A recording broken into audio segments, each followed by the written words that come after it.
You're listening to the Life Edit Project podcast, where recovering perfectionists learn to feel better, do better, and have better relationships.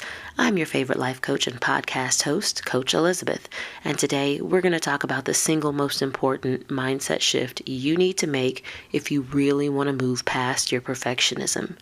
Ready? Let's go.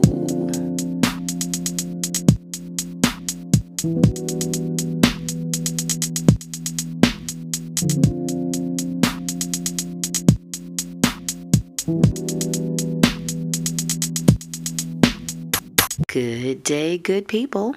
Welcome to episode 107 of the Life Edit Project podcast, and welcome to the month of June. It's the first week of June 2025 as I record this, and I cannot believe how quickly this year is flying by. But we're not even halfway through the year yet, contrary to so many of the posts that I've been seeing on social media in the last few days. Listen, y'all, I gotta get this off my chest. There are 12 months in a year. Half a year is 6 months, yes, but June 1st is not the start of the second half of the year. It's the last month of the first half of the year. So stop telling people that the year is halfway over. We ain't there yet. And really, pretending like we're further along than we are, it isn't helpful and it's not motivating. If anything, especially if you're a perfectionist or a recovering perfectionist, or if you have perfectionist tendencies, lying to yourself about how much time you have isn't a productivity hack. It's an act of self-betrayal.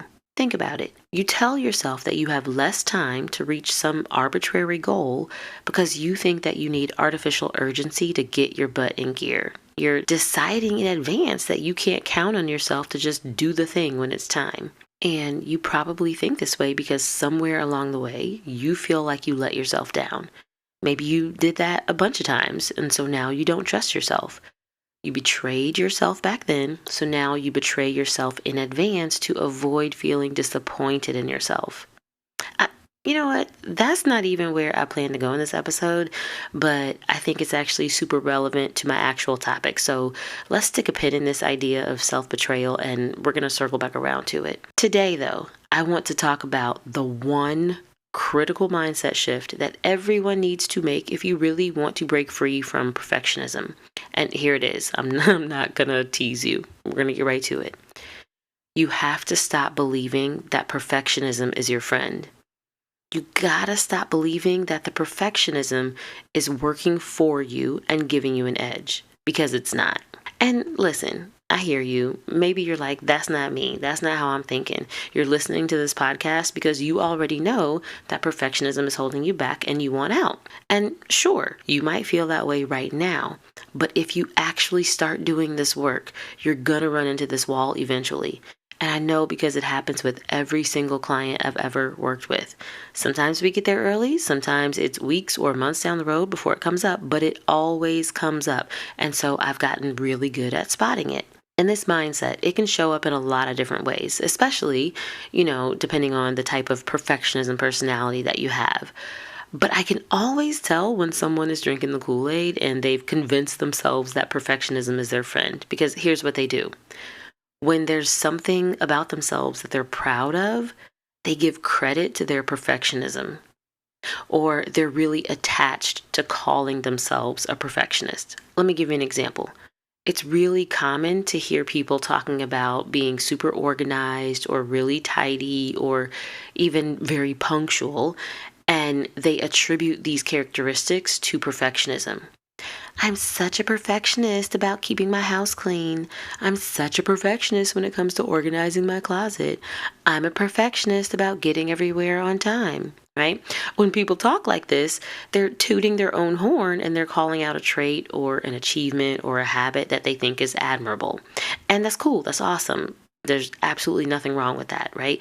It's good to be proud of yourself when you think you've done something good. But it becomes problematic when you conflate a positive characteristic or a habit like organization with perfectionism. Because then you start to think that if you let go of the perfectionism, you'll lose the organization, or you'll stop showing up on time, or whatever part it is of you that you're proud of, it's going to go away. So that brings me back to the self-betrayal that I was talking about a few minutes ago, which is the other side of this coin. A lot of people become perfectionists as a way to cope with some type of weakness or to try to make up for a past mistake or a series of past mistakes and missteps, right? You missed a deadline that one time in undergrad, so now you set 3 alarms and 4 email reminders for everything, and you carry a paper calendar with you everywhere you go. Or you tell yourself that you only have 6 months left in the year when really there's 7 because you think you just procrastinate if you feel like you have too much time to reach your goal. You think you need the perfectionism or else you'll just be a bum, right?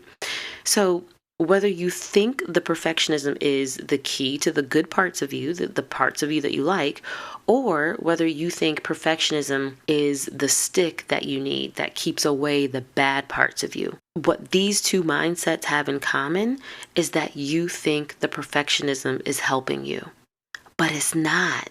Perfectionism is not your friend. It's not an advantage. It's not helping you. It's making everything harder, slower, heavier, and less sustainable. And, beloved, it is suffocating the best parts of you. So, if you really want to break free from perfectionism, you have to be open to the possibility that the version of you that exists without perfectionism is still fully capable and fully lovable and fully motivated and dazzling, if not more so, than who you are right now. And really, that's the other part of the mindset shift that you have to be able to make. You need to shift from believing that perfectionism makes you better to believing that the best parts of you are being hidden by perfectionism. When you believe that, you don't just get to overcome perfectionism, you outgrow it because it becomes obsolete. And that's what I want for you. So if you're ready to outgrow perfectionism so you can leave it behind for good, book a call with me to sign up for my one-on-one coaching program. I can help you make this mindset shift and so many more in just 90 days.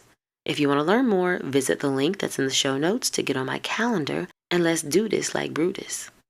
All right, y'all. That's a wrap for this week. I will be back in your ears next week with another juicy episode. In the meantime, remember that perfectionism is not your friend, but Coach Elizabeth is. All right, y'all. Take it easy. Peace.